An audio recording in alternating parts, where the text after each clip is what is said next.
God will bring you into a relationship with someone, most of the time, who is not only not compatible with you, but is weak, tremendously weak, in the very areas where you would most want them to be strong. Now, why does He do that? I'll tell you why. Remember our text, Romans 8:28 and 29. What is the goal of everything God does in His providence for His children? To conform them to the image of Christ. Now, when you think of the image of Christ, what are some characteristics that just automatically spring to the forefront? Well, for me, 3. Unconditional love, mercy, and grace. If I could pick out 3 things in which they told me, you can imitate Christ in these, that's what I think about. Unconditional love, mercy, and grace. Now, I have some things here I want to just go ahead and read that I've written out so I get them right. Let me ask you a few questions.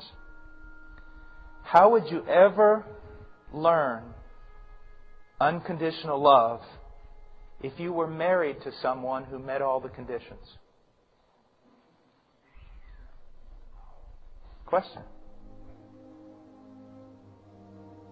How would you ever learn mercy, patience, long-suffering, heartfelt compassion if you were married to someone who never failed you, who was never difficult with you, who never sinned against you, who was never slow to acknowledge their sin or ask for forgiveness? How would you ever learn grace, to pour out your favor on someone who did not deserve it if you were married to someone who was always deserving of all good things? Do you see that? Listen to me. The main purpose of marriage is that through your marriage you become conformed to the image of Jesus Christ. Marriage, I believe, is the greatest instrument of sanctification. You are married to a person who does not meet all the conditions so that you might learn unconditional love. You are married to a person who needs mercy so that you learn to give it.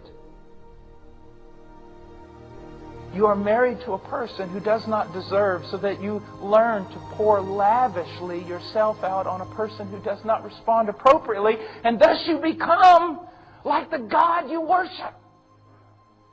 You see, you worship God for these things, but you don't want to give them to others. You worship God for grace, but you demand that your wife live in such a way that she not be in need of it. You worship God for unconditional love, but you get mad at your own wife when she doesn't meet the conditions.